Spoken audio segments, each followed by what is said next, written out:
And so, my fellow Americans, ask not what your country can do for you. Ask what you can do for your country. I have a dream that one day this nation will rise up and live out the true meaning of its creed. We hold these truths to be self-evident, that all men are created equal.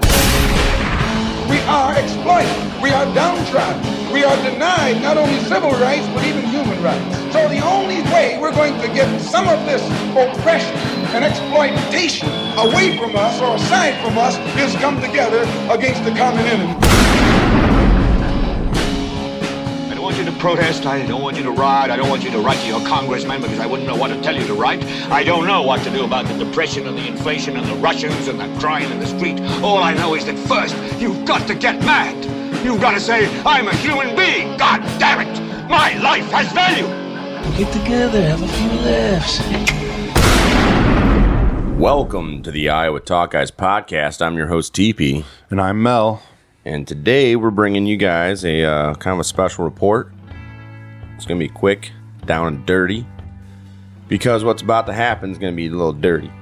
Like P. Diddy dirty style, but on the country instead of just individuals. You know what I'm saying? Baby oil and everything. Mm-hmm. The baby oil is this. We're lubing it up for you because the 784 dildos are coming next. Yeah. So, this is a CBS News report. I don't feel like this is really being reported as much as it should. This is a September 27th, 2024 article by Kate Gibson. East Coast port strike looms for first time since 1977. Here's what to know. Thousands of dock workers at every major East and Gulf Coast port are girding to strike starting early next week, threatening to close trade gateways that handle about half of all goods shipped in containers and out of the U.S. Negotiations between the union, representing dock workers, and a shipping industry group representing terminal operators and ocean carriers have been stalled for months, with both sides this week issuing conflicting statements about their willingness to bargain. The United States Maritime Alliance, USMX, has filed an unfair labor practice with the National Labor Relations Board, requesting, quote, immediate injunctive relief, requiring the union to resume bargaining so we can negotiate a deal, unquote, the alliance said Thursday. The NLRB confirmed it had received the unfair labor practice charge, which is being docketed by its regional office in Newark, New Jersey. The change will appear on the agency's website in the next few days, after which an investigation would begin. So, basically, they're bitching.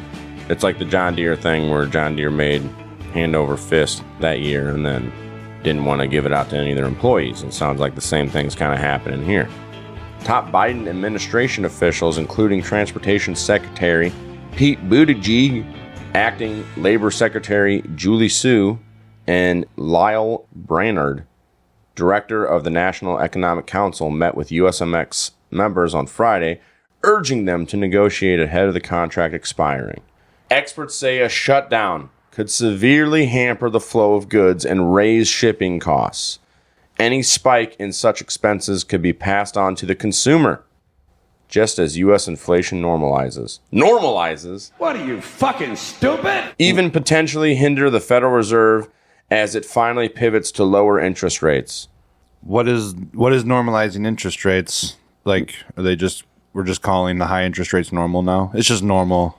Yeah, this is the new normal, dude. Yeah, that's right? just how interest rates are going to be now because... Yeah, no, that's bullcrap. That's bogus. Bullshit.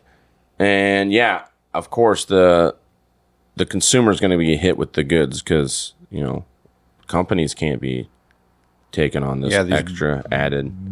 Multi-billion-dollar companies obviously can't give up their high... They're not going to lose any money. Their high profits that they've been having every year since 2020. It's weird. Except for Walgreens shutting down now because they kept getting robbed, apparently. I don't know. Well, they closed all the Walgreens in California because the Californians made that... Newsom made that stupid fucking law where it's like less than $1,000 and they don't go to jail for stealing stuff, so people will walk in and just steal everything. Yeah. He didn't make that, though. It was interpreted wrong. Whatever. That's what Newman says. Oh, okay. Newsom says. Newsom. What a nuisance. That guy's a nuisance. Yeah. I think that's what Chef Kyle calls him, is nuisance. Gavin Nuisance.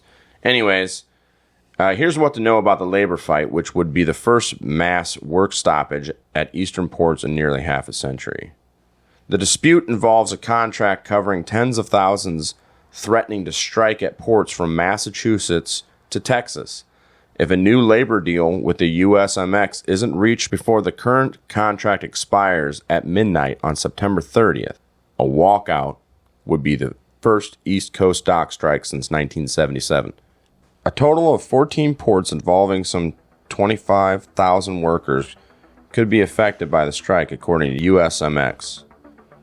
Baltimore, Boston, Charleston, South Carolina, Jacksonville, Florida, Miami, Houston, Mobile, Alabama, New Orleans, New York, New Jersey, Norfolk, Virginia, Philadelphia, Savannah, Georgia, Tampa, Florida, and Wilmington, Delaware.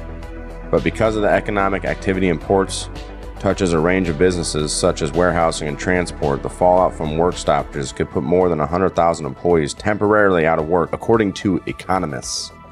Union workers at the ports of the East Coast and Gulf Coast earn a base of $39 an hour after 6 years on the job. That is significantly less than their unionized West Coast peers who make $54.85 an hour, a rate that will increase to $60.85 in 2027, including overtime and benefits.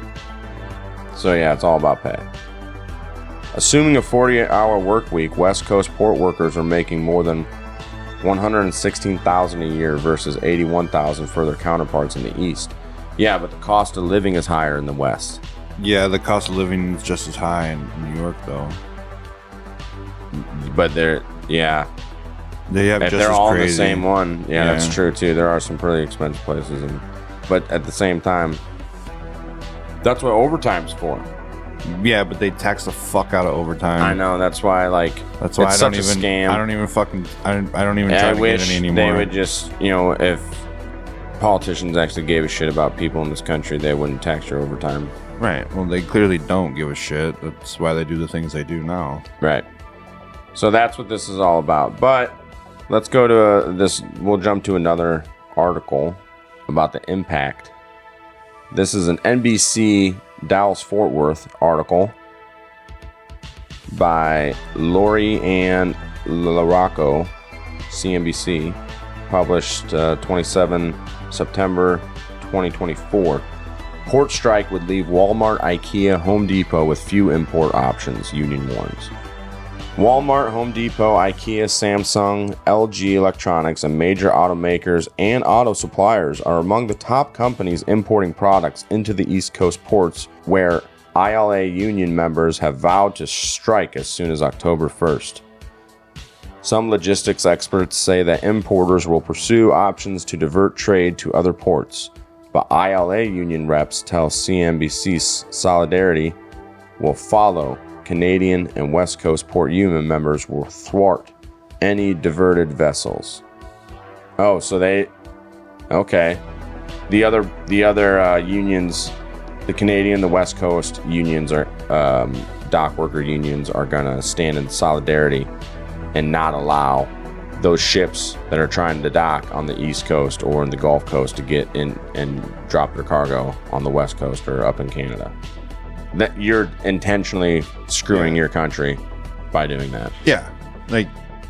Okay. I get it, sticking it to the man, but at the same time, yeah, okay. I was gonna say there's a part I sent you something where they talked to fucking the White House about it, and it's not a good quote. Well, the Biden administration said on Friday that officials were meeting with port management after early talks with the union, aiming to head off a strike and telling both parties that they need to, quote, be at the table negotiating, unquote. That quote is what you're talking about? No, it's in a different article. Oh. But they talk about it still. Basically, he says that they're not going to get involved at all. We're monitoring the situation. And, they know what's going to happen, and that's what they want to happen, clearly. Because there is the Taft Act, the White House can step in and make it so they can't strike because of the Taft Act. Oh, I think they've used that before back in the early 2000s, or maybe it was the 2010s. They had to use the Taft Act on and they sent a letter. Imports. The guy, the president of the shipping, the port place, whatever his name is, he sent a letter. They sent a letter to the White House asking them to step in, and the White House was basically just like, "No, we're not gonna." ABC News by Max Zen, September 27th, 2024. President Joe Biden retains the power to prevent or halt a strike under the 1947 Taft-Hartley Act. Trade organizations sent a letter to Biden early this month urging the White House to intervene. In a statement to ABC News, a White House spokesperson said the Biden administration does not intend to intervene but is, quote, monitoring and assessing, unquote, ways to address the potential impact of a strike for the nation's supply chain. Quote, the president supports collective bargaining and believe it's the best way for American workers and employers to come to agreement. We continue to encourage the parties to continue negotiating towards an agreement that benefits all sides and prevents any disruption.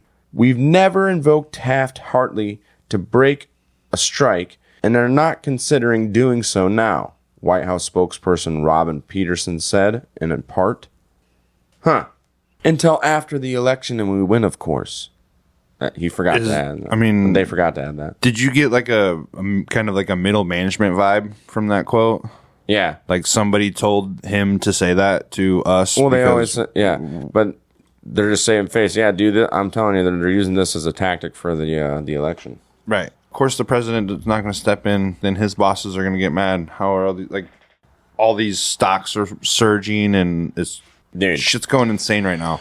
Well, continuing with this article, higher inflation, a prolonged East and Gulf Coast port strike could moderately increase prices for a range of goods, experts told ABC News. That upward pressure on prices would result from a shortage of products caught up in the supply chain blockage, leaving too many dollars chasing after too few items, they added. Yeah, you thought the supply chain issue was a bitch during COVID, depending on how long the strike goes on. I mean, just a couple days is going to be disruptive, but they said that it's $2 billion a day goes through these ports, and that was just one port. Yeah, and there's 8 ports that are possibly going to go on strike. Yeah, I got some numbers we'll get into here in a little bit, but I believe it's like $9 billion a day, something like that, is going to be lost. And they said, and the thing that I read said that they just a couple of days, there could be a trickle effect for years. Well, and that's going to be rough around the Boston area because they're still, with that bridge. Right, and the bridge, yeah, exactly. And they haven't recovered economically from that, I don't think, from that, the bridge collapse or that Ukrainian. I don't think so. Was it a Ukrainian boat? I thought the crew was Ukrainian. I don't remember. But I remember the boat, that fucking boat hit the thing, and people were saying that they drove right into it. Yeah, you can still. They had an engine allegedly, and their backup engine must have failed as well, where they couldn't steer because, we did a whole episode on it. But, anyways, food products are especially vulnerable to an uptick in prices, since food could spoil if suppliers sent their products ahead of time to avert the strike impact, as they have done for some other goods. As much as 75% of the nation's imported bananas come through ports on the East and Gulf Coast, threatening the supply of highly perishable product. Jason Miller, a professor of supply chain management at Michigan State University, told ABC News, quote, it's simply infeasible to route those bananas through the West Coast ports, Miller said, unquote. A significant share of the nation's imported auto parts come through the port as an issue in a potential strike, which could cause an increase in car prices if the strike persists for more than 2 weeks. Just like COVID, when all the prices went way up on vehicles and parts and labor. And they've been going up. Yeah, potential price increases would likely be moderate, but many nudge the Federal Reserve to hold off on interest rate cuts expected in the coming months. We're not talking about prices skyrocketing by any means, but even a few tenths of a percentage point tacked on the annual inflation rate could scare off the Fed. Yeah, scare off the Fed. Right. The money-making machine? Yeah. They were saying that, Aerospace parts are going to go up. Pharmaceuticals are going to go crazy. Yep. There was like 3 or 4 of them, and I'm like listening to these people say all these things that are going to go up, and it's like, well, it's weird how all these things are just going to skyrocket, and everybody's just like, oh yeah, well, you know, it's kind of just the way life is nowadays. Like, nobody's fucking freaking out about this the way they should be, because this is going to affect everybody. Yeah, so it's 43% of all U.S. imports are coming through the East Coast and the Gulf Coast. Yeah, it's a lot. 54% of auto parts are imported through the East and Gulf Coasts. 91% of pharmaceuticals are imported through those coasts, and 51% of aerospace materials and whatnot. So, yeah, if you have any meds that you need, or medicines and vitamins or whatever, you might want to stock up now.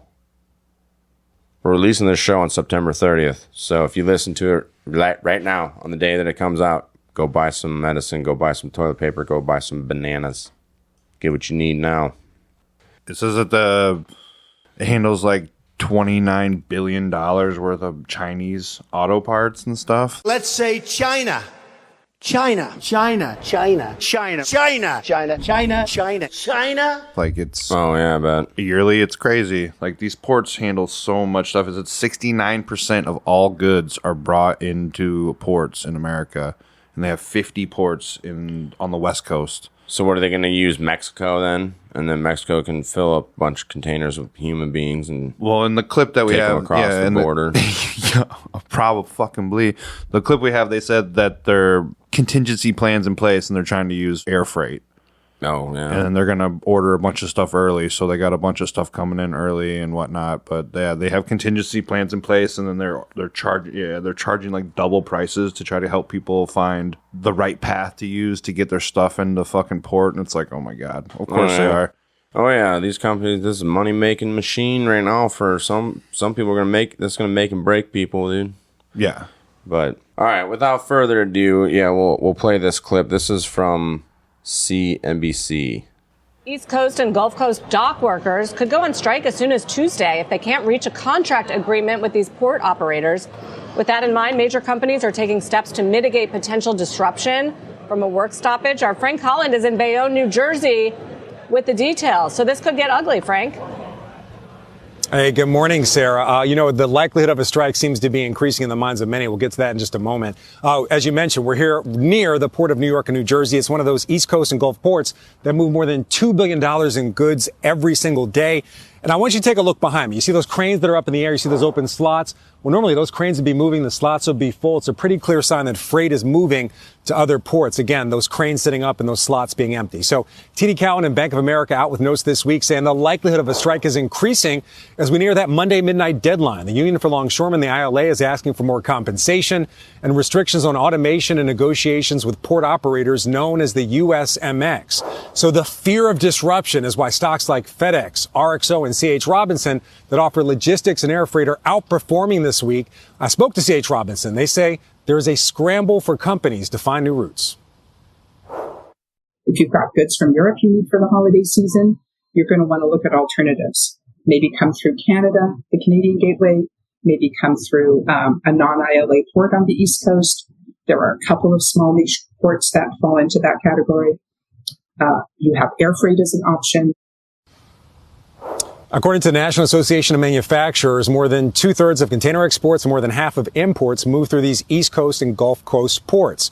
The president, who I spoke to today on Worldwide Exchange, expects to see the biggest immediate impact to autos, pharmaceuticals, and the aerospace industry.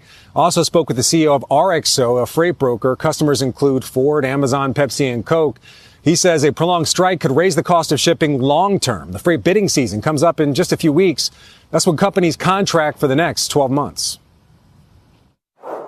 The biggest thing is, if this causes tightening of capacity, then, you will see rates shoot up. This is a long strike. Then you're going to have tightening of capacity across a lot of pockets across the country, which will impact rates for, what you're talking about for the next year at that point. Some companies tell me they're charging as much as 2 times normal rates to their contract customers to help them find alternative routes. So again, really a scramble as we get to the deadline for this negotiation and a possible strike. It came up on the Costco call last night. The CEO said that there are contingencies in place. They're pre-shipping some products for holiday goods and preparing to use different ports. To what extent are we going to feel this as consumers, Frank, as we go into holiday season, election, trying to get inflation to come back down? I mean, all of this sort of disrupts that, doesn't it? Well, I mean, let me start off with your questions in order. Let's start with the holiday season. So the estimates are right now that about 80% of the things for the holiday season are already here in the U.S. In a normal year at this point, we'd only have about 70%. So it's not really clear if it's going to meaningfully impact the holiday season. When it comes to everything else, of course, the increases in cost of shipping often get passed on to consumers. Yeah, we don't need that right now. Thank you, Frank. Frank Holland in Bayonne. Thank you.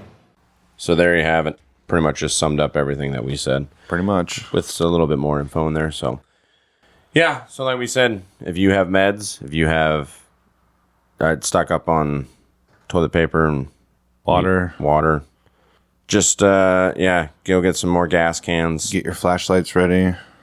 Batteries. Yeah, stock up on batteries. Solar charger. Those are good to have. Yeah, I mean, this is just, it's going to be hopefully just temporary. Hopefully it's not like the John Deere strike where it was like months. They dragged it out for a long time. However long that lasted.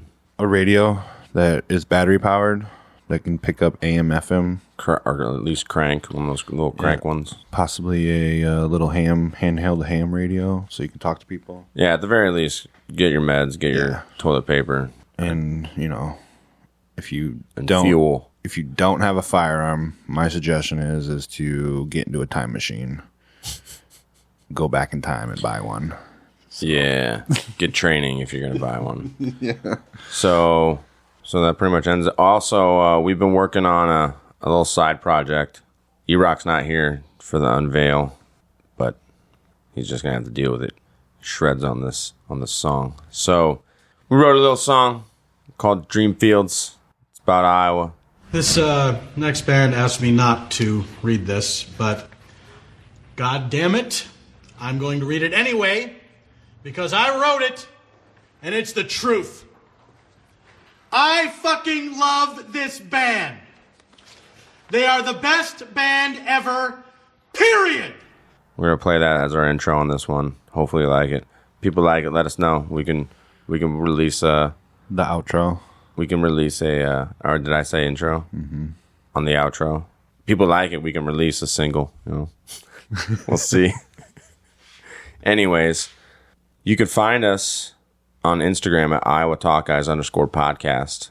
Follow us there. Send us a message if you want to get a hold of us there. You can follow us also on X at @IowaTalkGuys, formerly known as Twitter.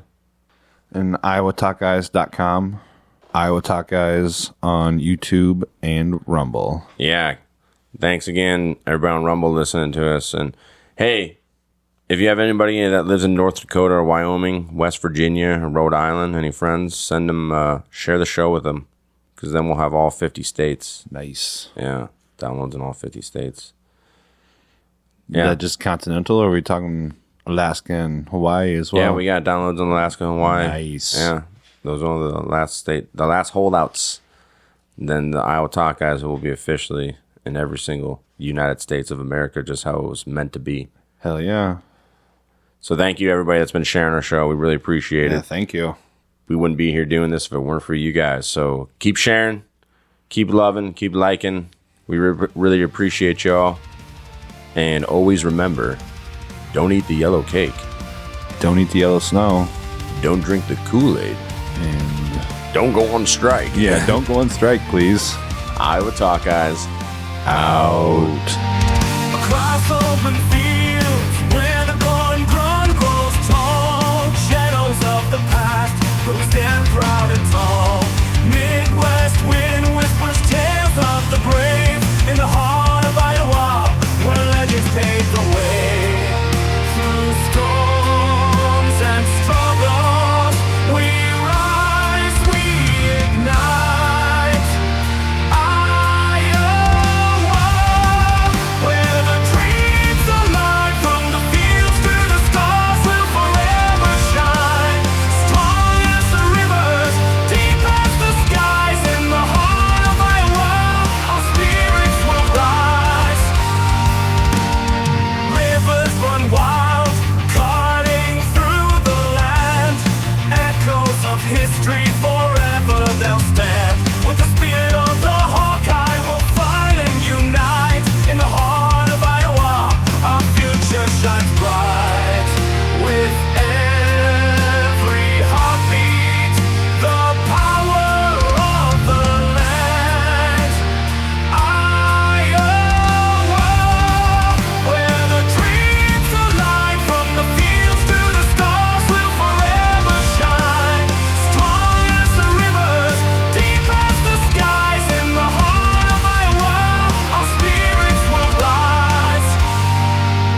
Raise up your voice, let the anthem ring. In Iowa's name, our freedom will sing.